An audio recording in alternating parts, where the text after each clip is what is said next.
Welcome to my kitchen. I'm Michael Williams, your island chef. Today we're making a black bean potato soup. Perfect recipe for one of those fall days that you just need a little bit of warming up. So our pot is already hot, and we got a really nice product here. This is Tannadice Farms garlic coil, garlic sausage. And that's going to be one of the key components to this soup. So as you can hear that sizzle go right away, what we're going to do is we're just going to brown that garlic sausage a little bit. Tannadice Farms is an island-raised pork farm. They've got lots of different products, some great pork products. So those are already nicely browned. And they've also given us some oil to cook with. Okay, so we'll take them out and we'll add our onions in. And I've just roughly chopped these onions. Whoa, that one's still alive. This soup's going to be pureed afterwards. So, you know, how the things are cut are not too important. I've just got a medium dice on the onions. So our onions are sufficiently browned.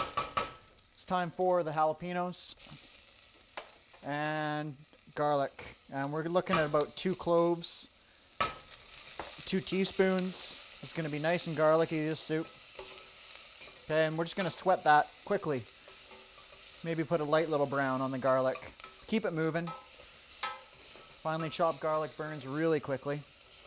Okay, and let's add in our potatoes and black beans. So I've got some Yukon Gold, a couple cups, and then a cup and a half of cooked black bean. Or a can, if you're going with the canned route, 1 can will be sufficient. Okay, and let's add in our broth.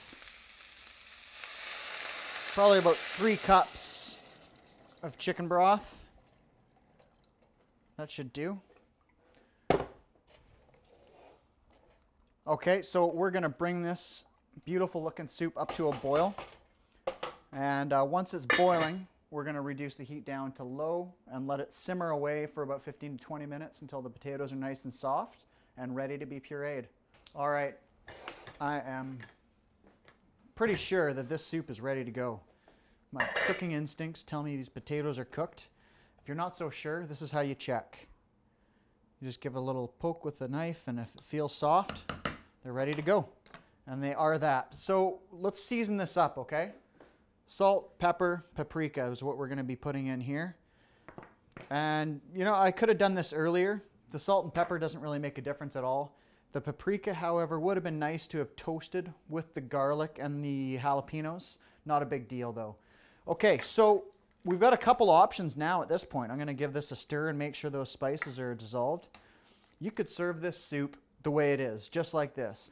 I've oven roasted these tomatoes here, which are quite nice. Just a couple hours at 325, salt, pepper, olive oil, dehydrated them out. What I'm going to do is puree about half of this. Okay. And then I'm going to add that half back into there, stir it up. So then we're going to have a nice, rich, thick soup with some nice textured chunkies. And it's going to be the best of both worlds. So we'll give this a puree. Okay, so we'll just wait till that's nice and pureed, nice and smooth. 10, 15, 20 seconds. All depends on your blender, of course. Some are better than others. So now we've got this nice, thick, rich mixture, which we're going to add back into here. Try to get as much as we can out of there.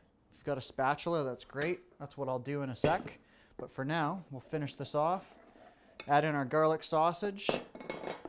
Oh man, this is looking good. Nice big pieces of garlic sausage. We've got some whole potato pieces left, some black beans, onions. Oh, does that look good? I can hardly wait. And finish it off with a perfectly little dehydrated roast tomato. So thanks for joining us today. Remember, you can always go to Country Grocer for hundreds of awesome recipes, including black bean potato soup. I'm going to give this a try, and we'll see you next time.